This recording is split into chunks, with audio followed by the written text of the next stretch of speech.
Hello everyone, I am नवीन कुमार और यहाँ पर एक कंपनी है जिसका नाम है करंट इंफ्रा प्रोजेक्ट्स लिमिटेड।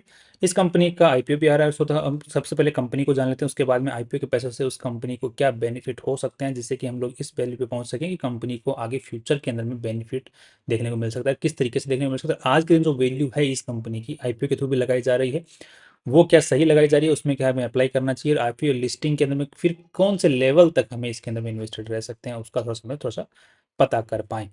तो यहाँ पर देखने को मिल रहा है कि इस कंपनी, ये जो पर्टिकुलर कंपनी करती क्या है, सबसे पहले तो ये ईपीसी प्रोजेक्ट्स जो लेती हैं, जो कि कंपनी जो प्रोजेक्ट्स हैं engineering procurement and construction, that means client से काम ले लेती है। उसके बाद में इसी का काम है कि किस तरीके से उस काम को करना है, कौन सा माल उसमें लगेगा, और बाद में क्लाइंट को जो है काम पूरा करके दे देती है।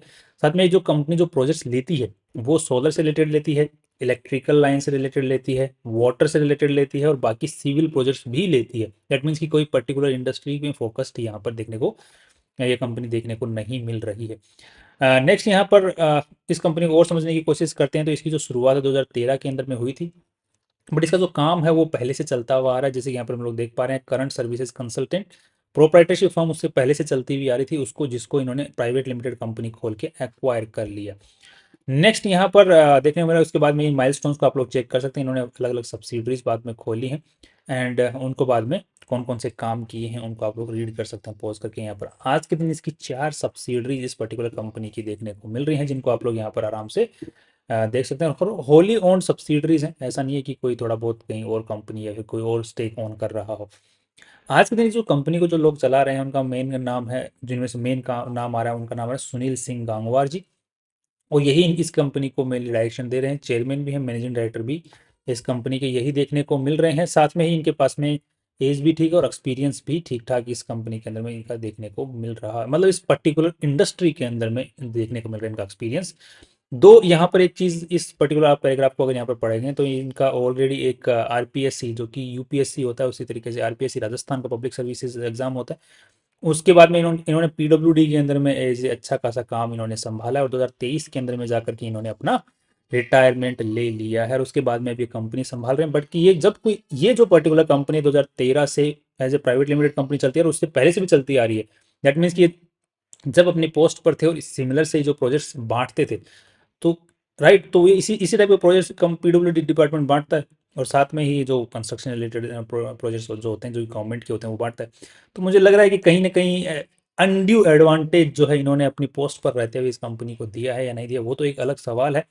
बट क्या इस चीज़ से इग्नोर किया जा सकता है कि इन्होंने किसी को फ़ोन नहीं किया होगा कि प्रोजेक्ट कहीं और नहीं जाना चाहिए, उसी कंपनी को मिलना चाहिए, मेरी कंपनी है वो। बट जो नंबर्स हैं उनको देखते हुए हम लोग पता करने की कोशिश करेंगे कि ऐसा कुछ हुआ है, या फिर थोड़ा समझने की कोशिश करते हैं ये फिल्मों वाले सीन फिल्मों में ही होते हैं कि रियलिटी में भी होते हैं, nobody knows. Let's see. Next यहाँ पर देखने आज के दिन जो ये तनख्वाह है वो लगभग 3 लाख रुपए महीने की सैलरी आज के दिन उठा रहे हैं गांगवार जी इस पर्टिकुलर कंपनी से। नेक्स्ट यहाँ पर जो प्रॉपर्टीज ये पर्टिकुलर कंपनी यूज़ करती है, दो इस कंपनी को प्रॉपर्टीज की ज़्यादा ज़रूरत होती नहीं है, बट जो फिर भी जो यूज़ करती है वो सारे के सारे जो प्रॉपर्टीज वो सारी लीज पर है, मतलब कोई भी प्रॉपर्टी ये कंपनी ओन नहीं करती है। साथ में ही जो प्रॉपर्टीज ये कंपनी काम में ले रही है वो सारी की सारी properties owned by the promoters हैं, मतलब प्रमोटर्स ने अपनी प्रॉपर्टीज को कंपनी को किराए पे दे रखा है। अब ये जो प्रॉपर्टीज हैं इन्होंने कब खरीदी, कैसे खरीदी, फिर अपने नाम पे खरीद ली, फिर कंपनी को किराए पे दे दी, इंस्टेड ऑफ कि कंपनी के नाम पे करके बाद में इस जो प्रॉपर्टीज उनको यूज़ किया जाए। तो ये थोड़ी सी यहाँ पर कई कंपनियों के अंदर मैं बताता हूँ कि ये एक नेगेटिव पॉइंट देखने को मिलता है। बट अगर बिफोर द कंपनी वो ओन कर रहे थे प्रमोटर्स, और बाद में कंपनी का खर्चा ना बढ़े और उस हिसाब से बाद में कंपनी को एज ए किराए पर दे दिए, तो वो एक अलग बात है। बट आफ्टर कंपनी के पैसों से किराया, मतलब जैसे सैलरी ले लेके या फिर किसी और तरीके से कमा कमा के कंपनी को ना वो प्रॉपर्टी दे करके खुद के नाम पर रख ले, ताकि उम्र भर किराया भी कमाए और पैसा सैलरी भी आती रहे, तो वो एक अनड्यू एडवांटेज जो है तो वो प्रमोटर्स लेने की कोशिश यहाँ पर करते हैं। जो लोगो जो यहाँ पर यूज़ कर रही है कंपनी आज के दिन वो रजिस्टर्ड है। साथ में ही कंपनी का हम लोग सब जानते हैं कि एम्प्लॉय इंटेंसिव काम है काफ़ी ज़्यादा, बिकॉज ईपीसी प्रोजेक्ट्स में एम्प्लॉयज़ ही काम करते हैं, मशीनरीज काम करती है, तो वहाँ पर 5 to 6% के आसपास में कंपनी के एम्प्लॉयज़ पे खर्च होता है पैसा पूरे रेवेन्यू का। बट यहाँ पर एट्रिशन रेट, दैट मीन्स कि एम्प्लॉयज़ बहुत ज़्यादा छोड़ते हैं कंपनी को। यहाँ पे देखने वाले लास्ट ईयर जो है 90% लोगों ने इस कंपनी को छोड़ दिया। दैट मीन्स कि 100 लोग अगर कंपनी में काम करें तो उसमें से 90 लोग छोड़ के चले गए, फिर नए आए हैं, इन्होंने हायर किए हैं। दैट मीन्स कि अच्छा खासा जो है एम्प्लॉयज़ को काम में निचोड़ते हैं। और यहाँ पर देखने को मिल रहा है कि 50, दैट मीन्स सारे डिपार्टमेंट के लोगों ने यहाँ पर इस कंपनी को छोड़ के वापस से जो है नया हायरिंग यहाँ पर हुई है इस साल। और इस साल भी 58% जो है एट्रिशन रेट, दैट मीन्स की वर्किंग कंडीशंस को देखते हुए मुझे लग नहीं रहा है कि कंपनी की या तो सैलरी इश्यूज हैं या फिर वर्किंग कंडीशन इश्यूज इस कंपनी के अंदर देखने को मिल रहे हैं। नेक्स्ट, टॉप 10 कस्टमर्स इनका 92% रेवेन्यू आ जा रहा है, दैट्स ग्रेट। एंड साथ में ही जो इनका जो रॉ मटेरियल एक्वायरिंग है वो भी 81% जो है टॉप 10 सप्लायर से आ रहा है इनके पास में। नेक्स्ट यहाँ पर ये तो कोई बात नहीं है। नेक्स्ट यहाँ पर जो कंप्लीट कंपनी ने प्रोजेक्ट्स कर रखे हैं वो अब तक कितने करोड़ रुपए कर रखे हैं, तो 232 करोड़ रुपए के प्रोजेक्ट्स अब तक कंप्लीट कंपनी ने कर चुके हैं। और इसमें काफ़ी अच्छे खासे नाम जो इनको जो प्रोजेक्ट्स मिले हैं, अच्छे खासे नाम जो कंपनी से इनको प्रोजेक्ट्स मिले हैं, जैसे कि अब बेसिकली कंपनी जो है सोलर से रिलेटेड जो प्रोजेक्ट्स हैं उनको कंप्लीट करने का काम करती है। तो बेसिकली सोलर का नाम यहाँ पर जुड़ते ही मार्केट को एक अलग से एक्साइटमेंट हो जाता है कि सोलर से रिलेटेड कंपनी आ रही है। बट ध्यान रखिए कि ये इंफ्रास्ट्रक्चर कंपनी है, मतलब प्रोजेक्ट मतलब कंस्ट्रक्शन कंपनी है। अब इसको जिस टाइप के प्रोजेक्ट मिलेंगे कंप्लीट करने का काम करेगी, बट ये सोलर से रिलेटेड काम कर रही है, दैट मीन्स की सीधी सी बात है, बट है कंस्ट्रक्शन रिलेटेड कंपनी। ऐसा नहीं है कि ये सोलर के खुद के प्रोजेक्ट्स लगा रही है बाद में बिजली बेच के पैसा कमाने वाली है, तो that would have been a different deal जिसको हम लोग वारी एनर्जीज उनके साथ में कंपेयर कर सकते हैं। बट ऐसा यहाँ पर नहीं है, फिर कोई सोलर पैनल बना रही हो तब भी हम लोग वारी एनर्जीज के साथ में कंपेयर कर सकते हैं। बट यहाँ पर ऐसा कुछ भी नहीं है, ये सिर्फ क्लाइंट से काम ले रही है, प्रोजेक्ट कंप्लीट करके दे रही है। तो वो वाला जो एक्साइटमेंट है जो कि इन्वेस्टर सोलर का नाम सुन के एक्साइट हो जाते हैं, वो यहाँ पर चीज़ नहीं है। नेक्स्ट, यहाँ पर जो आज के दिन जिनकी ऑर्डर बुक है, ऑर्डर बुक की साइज यहाँ पर देखने को मिल रहा है 280 करोड़ रुपए की देखने को मिल रही है, दैट मीन्स अच्छी खासी ऑर्डर बुक है। और इसकी जो पूरी कंपनी की जो आज के दिन वैल्यू लगाई जा रही है वो 150 करोड़ है, तो लगभग इनकी वैल्यू के मुकाबले डबल की यहाँ पर इनके पास में आज के दिन ऑर्डर बुक देखने को मिल रही है। That's a very great deal, that is a very positive point by the way. Next, यहाँ पर जो ये है इसके जो क्लाइंट्स हैं जिनसे इनको प्रोजेक्ट्स मिलते हैं वो काफ़ी अच्छे खासे नाम है, उनके साथ में जो रिलेशंस हैं इनके काफ़ी लंबे टाइम से बनते हुए नजर आ रहे हैं। साथ में इनके जो जिस टाइप का ये काम करते हैं, मेनली जो ये सोलर से रिलेटेड काम कर रहे हैं, इलेक्ट्रिकल से रिलेटेड काम कर रहे हैं, तो इनके सरकारी प्रोजेक्ट्स भी ले रहे हैं और प्राइवेट ले रहे हैं। तो जिससे भी सोलर जो प्रोजेक्ट्स हैं मेनली उनमें जो इनका बड़े क्लाइंट्स हैं उनमें B2B सेगमेंट इधर मीन की गवर्नमेंट के ऑर्डर्स ज़्यादा नहीं है। फ्यूचर में बढ़ सकते हैं बट आज के दिन देखने को नहीं मिल रहे हैं।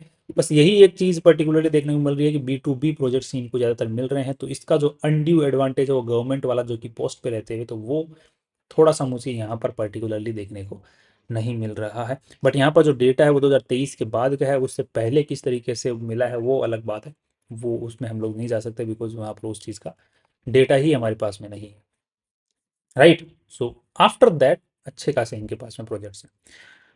नेक्स्ट यहाँ पर कंपनी के जो प्रोजेक्ट हैं वो राजस्थान केरला यहीं पर मिल रहे हैं। तो राजस्थान में ही RPSC सर्विसेज में PWD में जो काम करते थे अपने गंगवार जी, तो वो हो सकता है कि अनड्यू एडवांटेज यहाँ पर मिला, राइट। तो कई प्राइवेट कंपनियां होती हैं उनको भी मैनेजमेंट को कि भाई आपको ये काम करवाना है तो आपको ये वाला प्रोजेक्ट उस कंपनी से करवाना पड़ेगा, तो वो भी एक अलग चीज़ें होती हैं भाई। ऐसा नहीं है कि हम उस चीज़ से नकार नहीं सकते हैं, हो सकता है पॉसिबिलिटी। अब फिल्मों की स्टाइल है भाई, फिल्में भी तो बनती तो रियलिटी से ही है, मतलब जो रियल लाइफ में होता है उन्हीं को देखते हुए तो डायरेक्टर्स फिल्में बनाते हैं। अब देख लेते हैं थोड़ा सा आज के दिन जो कंपनी के जो मेनली जो रेवेन्यू आ रहे हैं वो इलेक्ट्रिकल इंजीन EPC प्रोजेक्ट से आ रहे हैं, सोलर EPC से भी आ रहे हैं, बट मेनली इलेक्ट्रिकल से। दैट मीन कि सोलर और इलेक्ट्रिकल, दैट मीन्स वही इनका major source of revenue, that means कि इनका जो फोकस है कंप्लीटली इलेक्ट्रिकल में ही देखने को मिल रहा है ज़्यादातर।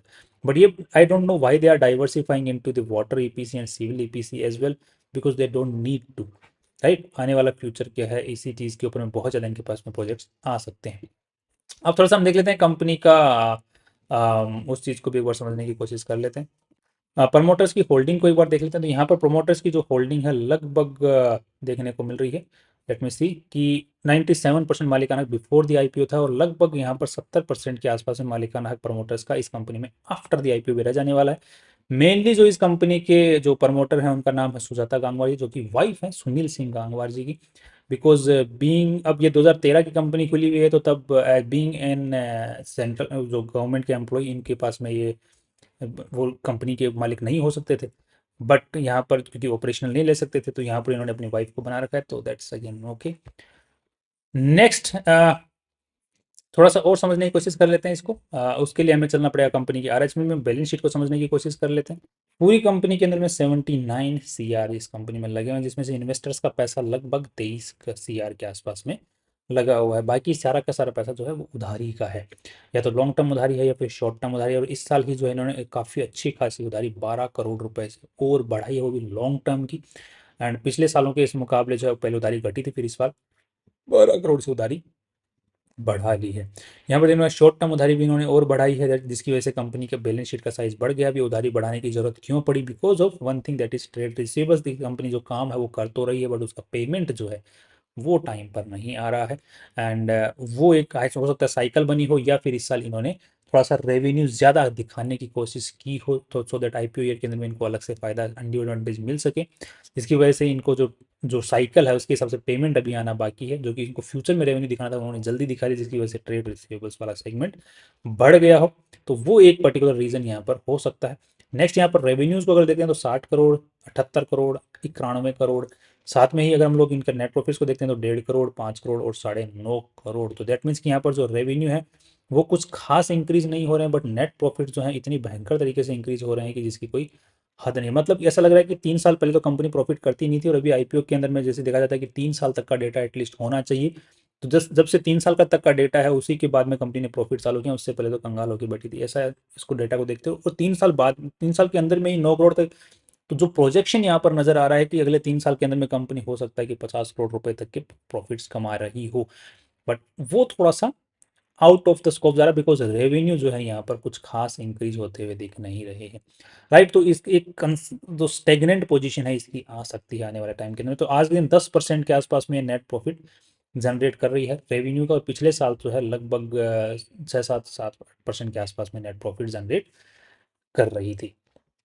राइट, बट पॉइंट इज कि कंपनी का एक बार क्या होता है कि एक फिक्स्ड कॉस्ट होती है, जो कंस्ट्रक्शन कंपनी होती है बाद में एक फिक्स्ड कॉस्ट से ऊपर निकल जाती है, तो उसके बाद में कंपनी इज बेटर। राइट, तो यहाँ पर रेवेन्यू उसके बाद में बढ़ता है, तो वो कंपनी के लिए पॉजिटिव पॉइंट्स होते हैं। बट फिक्स्ड कॉस्ट भी साथ में फिर बढ़ती रहती है, एक टाइम के बाद में रेवेन्यू के साथ में फिक्स्ड कॉस्ट भी साथ में बढ़ती रहती है, तो वो एक स्टेगनेंट पोजीशन आ जाती है। तो वो स्टेगनेंट पोजीशन इस कंपनी के अंदर में अभी नहीं बोल रहा हूँ कि अभी आ सकती है, बट यहाँ पर 15% के आसपास तक के सिचुएशन में आ सकती है। नेक्स्ट यहाँ पर जो और दूसरी कंपनी जैसे KC एनर्जी एंड इंफ्रा, तो इसका जो स्टेगनेंट पोजीशन है वो कितने पर आया हुआ है? तो यहाँ पर देखने को मिल रहा है कि वो 17, तो यहाँ पर लगभग 12% के आसपास में जनरेट कर रही है। तो लगभग आप मान के चल लो कि 15% के आसपास में स्टेगनेंट पोजीशन होनी चाहिए। हो सकता है कि उससे भी ऊपर चली जाए एज पर द इन, जैसे जैसे कंपनी की महंगाई बढ़ती है एंड प्रोजेक्ट्स की वैल्यू बढ़ती है, बट बढ़ना नहीं चाहिए, बिकॉज और भी कॉम्पिटिटर्स हैं मार्केट में। क्योंकि जितना ज़्यादा प्रॉफिट और नेट मार्जिन्स कंपनी के पास में होते हैं, तो उतने ही कॉम्पिटिटर्स और ज़्यादा आ जाते हैं, जिसकी वजह से नेट मार्जिन्स घट जाते हैं कंपनियों के। तो वो बढ़ने के चांसेस यूजुअली नहीं होते हैं, घटने के ही चांसेस होते हैं। नेक्स्ट यहाँ पर कंपनी का कैश फ्लो देखते हैं, तो cash flow is in the negative sense this year. उससे पहले सालों के अंदर में कैश फ्लो जो है वो भी तब भी नेगेटिव ही था, बट यहाँ पर जो इस साल है वो ज़्यादा नेगेटिव देखने को मिला, बिकॉज ट्रेड्स पेएबल जो है 7 करोड़ है, और यहाँ पर जो ऑलरेडी 1 करोड़ के आसपास नेगेटिव, दैट मीन्स कि लगभग 8 करोड़ का इनका ट्रेड रिसीवेबल्स नेगेटिव है। अब इसी पर्टिकुलर रीजन की वजह से कंपनी ने लोन ज़्यादा लिए हैं इस साल। आपने देखा था कि हमने इन कंपनी ने लोन ले रखे हैं, तो अब उस लोन को चुकाने के लिए और नए प्रोजेक्ट्स कंप्लीट करने के लिए कंपनी को पैसों की ज़रूरत है। राइट, तो ये जो पर्टिकुलर इश्यू है ये आ सकता है। अब थोड़ा सा इसको और समझने की कोशिश कर लेते हैं। तो यहाँ पर देखने को मिल रहा है कि कंपनी जो भी पैसे उठा रही है, लगभग इसका IPO को अगर हम लोग देखते हैं तो IPO जो है 26 से 29 अगस्त के बीच में खुलने वाला है, जो कि कल से खुलेगा। एंड यहाँ पर 41 करोड़ रुपए टोटल उठा रही है, जिसमें से लगभग सारे के सारे पैसे ही कंपनी के पास में जा रहे हैं। और यहाँ पर देखने को मिल रहा है कि कंपनी जो खुद की है 150 करोड़ रुपए की वैल्यू लगा रही है, बट पैसे खर्च कहाँ हो रहे हैं? तो पैसे खर्च होने वाले हैं कहाँ पर? जो एक इनको ऑलरेडी एक प्रोजेक्ट जो है इनकी सब्सिडरी है उसके अंदर में ये पैसा लगाने वाले हैं, जिसमें ये वो जो सब्सिडरी है वो इसको एक प्रोजेक्ट मिला हुआ उसको कंप्लीट इनको करना है। राइट, एक जो सोलर पावर प्लांट है उसको इनको इस्टेब्लिश करना है। बाकी जो कंपनी पैसा जो है खर्च करने वाली वो रोजमर्रा में ही करने वाली, बिकॉज आज क्लाइंट की तरफ से तो पैसा आ नहीं रहा है, जिसकी वजह से लोन जो है आगे कम लेना पड़े प्रोजेक्ट्स को कंप्लीट करने के लिए। तो वहीं पर मेनली पैसा जा रहा है। बाकी एक ये इलेक्ट्रिकल प्रोजेक्ट्स भी कंप्लीट कर रही है, सोलर प्रोजेक्ट भी कंप्लीट करने वाली है। सो उसमें पैसा सब्सिडी में पैसा डालने वाली बेसिकली देखा जाए तो। सो बेसिक रीजंस यहाँ पर नजर आ रहे हैं, not that great not that bad as well, दोनों दोनों ही कंडीशंस यहाँ पर नजर नहीं आ रही। अब फाइनल व्यू बनाने के लिए हमें थोड़ा सा पी और पीबी रेशियो इसको कैलकुलेट करना पड़ेगा। साथ में कंपनी के जो 9 करोड़ के नेट प्रॉफिट्स कंपनी ने दिखाए हैं वो थोड़े से थोड़ा हमें हायर टर्म्स में देखने को मिल रहे हैं। उतना रेवेन्यू जबकि इंक्रीज नहीं हो रहा है, उस स्पीड से रेवेन्यू इंक्रीज नहीं हो रहा, जबकि पिछले साल से जो रेवेन्यू इंक्रीज हुआ था वो ज़्यादा था, बट पिछले साल इस साल जो रेवेन्यू इंक्रीज हुआ वो कुछ ज़्यादा खास नहीं था, जिसकी वजह से हम लोग उतना ज़्यादा वैल्यू इसको कंपनी को नहीं दे सकते हैं। और उसमें एक क्वेश्चन मार्क भी लगा हुआ है, बीइंग ए PWD इन अच्छी खासी पोस्ट के ऊपर में, RPSC पोस्ट के ऊपर में होने की वजह से जो अनड्यू एडवांटेज फ्यूचर फास्ट में मिला होगा उसका भी एक हम लोग उसको भी क्वेश्चन मतलब उसको नज़रअंदाज नहीं कर सकते, तो फ्यूचर के अंदर में उसके बने रहने की उम्मीदें जो है वो कम है। बाकी जो जो प्रोजेक्ट्स इनके पास में आज के दिन पड़े हैं, ऑर्डर बुक वो अच्छी खासी है, तो उसको भी हमें पॉजिटिवली कंसीडर करना पड़ेगा। बट पॉइंट है कि इनका 10% के आसपास नेट प्रॉफिट निकल रहा है पूरे प्रोजेक्ट से, तो लगभग 280 करोड़ के नेट इनके पास में प्रोजेक्ट्स हैं, तो 28 करोड़ रुपए कंपनी जो है नेट प्रॉफिट जनरेट कर लेगी, जो कि इनकी वैल्यू के हिसाब से लगभग पाँचवां हिस्सा है। तो पाँचवां हिस्सा का तो इनके पास में आज के दिन पाइपलाइन पड़ी हुई है, बट फ्यूचर के अंदर में और प्रोजेक्ट्स आ सकते हैं, तो वो एक अलग पॉजिटिव पॉइंट बन सकता है। तो आज के हिसाब से पी रेशियो और पीबी रेशियो को एक बार देखते हैं। तो net profit is 9 crore, but I'm not gonna consider it because of the cash flow issues. I'm gonna consider only 7 crore rupees के आसपास में, 7 करोड़ के आसपास अगर हम लोग देखते हैं तो यहाँ पर देखने को मिल रहा है कि 21 का पी रेशियो निकल के आता है, जिसको अगर हम लोग 21-22 का जिसको कंपेयर करते हैं तो इसका है 30 का, इस पर्टिकुलर कंपनी का है 24 का, इसका है 23 का, इसका है 10 का, इसका है 7 का। बाकी इसके थोड़ी सी नेगेटिव पॉइंट्स हैं काफ़ी ज़्यादा। तो मेनली जो कंपनियां हैं उनका 21, 22, 23, 25 के आसपास में इनका जो है पी रेशियो देखने को मिल रहा है। एक पर्टिकुलर कंपनी है ओरियाना पावर, ये पर्टिकुलर जो है ये भी उस सिमिलर सा ही काम कर रही है। इसको जो है मार्केट ने 30 का पी रेशियो दे रखा है, राइट। तो हो सकता है कि इसके बराबर अगर market value they, right. But यहाँ पर एक चीज़ पॉजिटिव जो पॉइंट है वो ये है कि इस पर्टिकुलर कंपनी की जो ग्रोथ है रेवेन्यू के अंदर में, ग्रोथ नेट प्रॉफिट की ग्रोथ नहीं बोल रहा हूँ, रेवेन्यू की जो ग्रोथ है वो बहुत ही भयंकर है, जिसकी वजह से मार्केट ने इसको 30 का पी रेशियो दे रखा है। जबकि अपने जो आईपीओ लेकर उसकी रेवेन्यू की ग्रोथ इतनी भयंकर नहीं है, जिसकी वजह से इसको 30 की पी रेशियो मिले। तो इन्होंने जो ऑलरेडी वैल्यू लगाई है पी रेशियो वाइज वो अच्छी लगा ली है, और अच्छी खासी लगा ली है। और बाकी कंपनी के पास में आज के दिन कोई एसेट्स नहीं है, बस एसेट्स यही है कि कंपनी फ्यूचर के अंदर जो प्रोजेक्ट्स कंप्लीट करेगी वहां से प्रॉफिट निकाल के जो है देगी। अब यहाँ पे हो सकता है कि फ्यूचर के जो प्रोजेक्ट्स उनको कंप्लीट करते हुए कंपनी नेट प्रॉफिट जारी करने के बजाय लॉस जारी कर दे, तो हो सकता है जो इन्वेस्टर्स हैं उनकी धज्जियां भी उड़ सकती है, बिकॉज कंपनी के खुद के अंदर में आज के दिन एसेट वैल्यू नहीं है। नेक्स्ट जो पीबी रेशियो उसके हिसाब से देकर देखते हैं तो आज के दिन अगर नेटवर्थ इस कंपनी की लगाई जा रही है 24 करोड़ के आसपास में, जो कमा कमा के पैसा अभी तक इकट्ठा किया है, बट जो सारा का सारा अटका पड़ा है ट्रेड रिसीवेबल्स के अंदर में, बट स्टिल अगर हम लोग देखते हैं 23 करोड़ की नेटवर्थ है। एंड यहाँ पर 41 करोड़ रुपए और, तो लगभग 60 करोड़ से 60 के ढाई का पीबी रेशियो निकल के आता है, जिसको अगर हम लोग कंपेयर करते हैं तो 9.4 6 डेढ़। तो मेनली जो इस कंप सेक्टर की जो सबसे बड़ी कंपनी है उसको 9 का पीबी रेशियो मिला हुआ है, इस कंपनी को ढाई का, तो यहाँ पर थोड़ी सी हमें वैल्यू नज़र आ सकती है। But note that again revenue growth वाली अगेन क्वेश्चन मार्क लग जाता है। सो इस पर्टिकुलर कंपनी को लिस्टिंग गेन मिल सकता है, सोलर का नाम जुड़ा हुआ है, प्रोजेक्ट्स अच्छे खासे हैं, और जो मैनेजमेंट है वो अच्छा नज़र आ रहा है, थोड़ी सी पुरानी कंपनी है। एंड फ्यूचर जो जो क्लाइंट्स के साथ में जो रिलेशन है वो भी अच्छा देखने को मिल रहा है, तो उन पर्टिकुलर रीजंस की वजह से एक नेट प्रॉफिट इसको जो लिस्टिंग गेन है वो एक पुश जो है वो इस कंपनी को अच्छा खासा मिल सकता है। बट उसके बाद में जो है इसके अंदर में बने रहना लॉन्ग टर्म और शॉर्ट टर्म के बेसिस के ऊपर वो थोड़ा सा मेरे को रिस्क भरा नज़र आ रहा है, तो वहाँ पर मैं थोड़ा सा नेगेटिव हूँ। So long term decision I am not gonna take right away on based on this data, but future के अंदर में देखने को वापस रिसर्च करेंगे तो देखेंगे। बट लिस्टिंग गेन की इसकी उम्मीद है, तो कितनी लिस्टिंग गेन मिल सकती है तो वो लगभग हम लोग यहाँ पर देख लेते हैं। तो जीएमपी जो आज के दिन हवा बनाई जा रही है वो 50% के आसपास में बनाई जा रही है, दैट मीन्स की लिस्टिंग गेन लिया जा सकता है। एक बार अगर नीचे जाना चालू कर दे तो उसके बाद में टाइम पर एज पर आईपीओ स्ट्रेटेजी निकल जाए तो ज़्यादा बेटर ऑप्शन रहेगा। That's all from my side, कल फिर मिलते हैं वीडियो साथ में। Finally see you tomorrow.